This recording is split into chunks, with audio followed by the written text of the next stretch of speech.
Today we are going to start chapter number 5th, that is admission of a partner. Admission of partner का मतलब है जब company में एक new partner की एडमिशन होती है, जब एक न्यू पार्टनर कंपनी में एडमिट होता है तो उसकी आने की वजह से कंपनी में क्या क्या चेंजेस आती हैं उसके बारे में हम इस चैप्टर में पढ़ेंगे. Admission of a partner is a reconstitution of the firm because with the admission of the partner, existing agreement ends and the new agreement among all the partners come into existence. जब भी किसी partner की company में entry होती है, जब भी कोई न्यू पार्टनर कंपनी में आता है तो उसको हम रिकॉन्स्टिट्यूशन ऑफ द फर्म बोलते हैं, क्योंकि इसमें कंपनी में कोई ना कोई चेंज ज़रूर आएगा.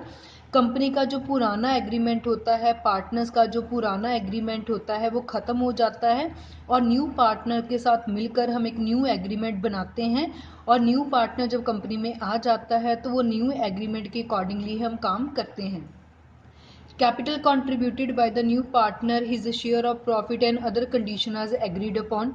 न्यू पार्टनर कितने पैसे लेकर आएगा, कितना उसको प्रॉफिट में से हिस्सा मिलेगा और जितने भी टर्म्स एंड कंडीशन हैं वो उसके साथ डिस्कस की जाती हैं और फिर जाके एक न्यू एग्रीमेंट बनाया जाता है. According to Section 31 of the Indian Partnership Act 1932, a partner can be admitted as follow. कौन कौन से बेसिस के ऊपर हम न्यू पार्टनर को कंपनी में लेकर आ सकते हैं. If it is so agreed in the partnership deed, अगर जो हमने डीड बनाई है और उसमें लिखा है कि न्यू पार्टनर कंपनी में आ सकता है तो न्यू पार्टनर को कंपनी में हम ले आएंगे. In the absence of the above, if all the partner agreed for the admission, और इन केस अगर हमने पार्टनरशिप डीड नहीं बनाई और जितने भी पुराने पार्टनर है, एग्जिस्टिंग पार्टनर, और सब ने आपस में एग्री कर लिया चलो ठीक है कि हम एक न्यू पार्टनर को कंपनी में ले आते हैं, तब भी न्यू पार्टनर कंपनी में आ जाएगा. Clear.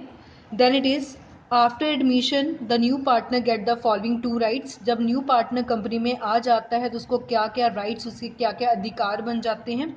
Right to share future profits of the firm. अब कंपनी जब फ्यूचर में प्रॉफिट अर्न कराएगी तो न्यू पार्टनर का भी उसमें हिस्सा होगा.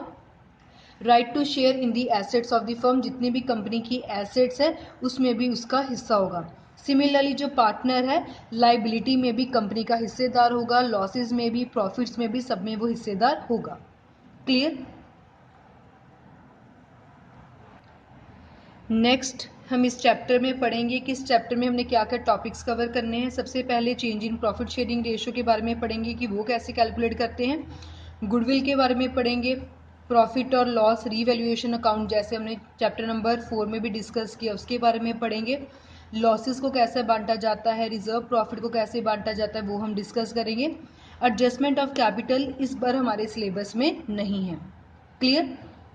सो ये चैप्टर में रेशो कैलकुलेट करने का ढंग बिल्कुल सेम है जैसे हमने जो है चैप्टर नंबर 4 में भी किया था. So let us start with very first topic of this chapter, that is change in profit sharing ratio. इसके अलग अलग केसेस हैं. ये स्टेटमेंट के ऊपर डिपेंड करता है कि आपको क्या बताया गया और कैसे सॉल्व करना है. जैसे हमने चैप्टर नंबर 4 में किया था सेम वैसा ही इसमें होगा. सो अब हम बैक एक्सरसाइज का क्वेश्चन नंबर 1 डिस्कस करते हैं. Question number 1 is X Y Z are partner sharing profits and losses in the ratio of 5:3:2. They admit A into partnership and give him 1/5 share of profit. Find the new profit sharing ratio. आपको बोला गया है कि XYZ पुराने partner है, पुरानी ratio है 5:3:2. अब उन्होंने A को कंपनी में लाए हैं और A को बोला है कि तुम्हारा अब से शेयर होगा 1/5 और आपको न्यू रेशो कैलकुलेट करनी है. सो कंपनी में XYZ पुराने पार्टनर है, पुरानी रेशो है 5:3:2. सो 5 + 3 + 2 10. सो 5/10, 3/10, 2/10. अब वो कंपनी में ए को ले आया और ए को बोला तुझे हम देंगे 1/5 share. First situation, first case, अगर आपको क्वेश्चन में सिर्फ पुराने पार्टनर की पुरानी रेशो गिवन हो और न्यू पार्टनर का हिस्सा गिवन हो तो हम कैसे करते हैं. Let the share of profit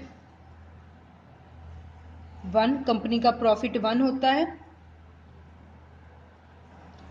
remaining share 1 में से हमने ए को बोला कि तुम्हें हम 1/5 ज़रूर देंगे. सो इसको सॉल्व कर लिया, ये आपके पास आ गया 4/5, ये रिमेनिंग हिस्सा है. जैसे कंपनी का प्रॉफिट होता है 100%, इसमें से ए को हमने 20% दे दिया और बाकी हमारे पास कितना रह गया 80%। अब ये 80% किसका होगा, एक्स वाई जेड का। उस 80% में से एक्स वाई जेड को कितना मिलेगा, उनकी पुरानी रेशो में। ठीक है, सिमिलरली कंपनी का प्रॉफिट 1 है, 1 में से ए को हमने 1/5 दे दिया, रिमेनिंग शेयर हमारे पास रह गया 4/5। अब ये 4/5 हम पुराने पार्टनर्स में बांटेंगे एक्स वाई जेड में। सो 4/5 4/5 4/5। अब इस 4/5 में से ए को कितना, एक्स को कितना मिलेगा उसके पुराने शेयर में 5/10, वाई को कितना मिलेगा उसके पुराने शेयर में 3/10 और जेड को कितना मिलेगा उसके पुराने शेयर 2/10 में। क्लियर। अब इसको मल्टीप्लाई कर ले, मल्टीप्लाई में डायरेक्ट ऊपर वाले को ऊपर के साथ मल्टीप्लाई, नीचे वाले को नीचे के साथ मल्टीप्लाई कर देंगे। सो आ जाएगा आपके पास 20/50, 12/50, 8/50। यहाँ हम कटिंग ना करें तो हमारे लिए बेहतर होगा, क्योंकि बाद में भी हमें डिनोमिनेटर्स इक्वल करने पड़ते हैं। अब हमने न्यू रेशो कैलकुलेट कर ली। अब कंपनी में टोटल कितने लोग हो गए हैं, 4। एक्स का शेयर हमारे पास आ रहा है 20/50, वाई का शेयर हमारे पास आ गया 12/50, जेड का शेयर हमारे पास आ गया 8/50 और ए को हमने बोला था तुम्हें हम शेयर देंगे 1/5 और ए का शेयर है 1/5। रेशो इक्वल करने के लिए डिनोमिनेटर बराबर करने पड़ते हैं, 50 50 50। सो 5 को मैं किसके साथ मल्टीप्लाई करूँ कि 50 बन जाए, 10 के साथ। जो नीचे मल्टीप्लाई किया वही ऊपर करेंगे, तो 10/50। अब सभी के डिनोमिनेटर सेम हो गए। सो 20:8:10। अब ये सभी 2 के टेबल पे आते हैं, तो उसको 2 के टेबल से कटिंग कर देंगे। 2 10 2 6 देन 2 4 जा देन 2 5 जा। इसके आगे इनकी कटिंग नहीं होती। सो न्यू रेशो आपके पास आ गई 10:6:4:5। Clear with the first question. First question में ये पहला केस है, अगर आपको क्वेश्चन में सिर्फ पुराने पार्टनर की पुरानी रेशो गिवन हो और सिर्फ न्यू पार्टनर का हिस्सा गिवन हो, तो आपने प्रॉफिट हमेशा 1 लेना है। न्यू पार्टनर का शेयर इसमें से माइनस करो, जो रिमेनिंग शेयर आता है वो पुराने पार्टनर्स में पुरानी रेशो में बांट दो। सो 4/5 आपके पास पुराना हिस्सा आया था, इसको हमने एक्स वाई जेड में बांट दिया उनकी पुरानी रेशो में, और बाद में डिनोमिनेटर इक्वल करके रेशो कैलकुलेट कर ली। कटिंग होती थी तो कटिंग करके इसको और इजी कर लिया। So this was about question number 1।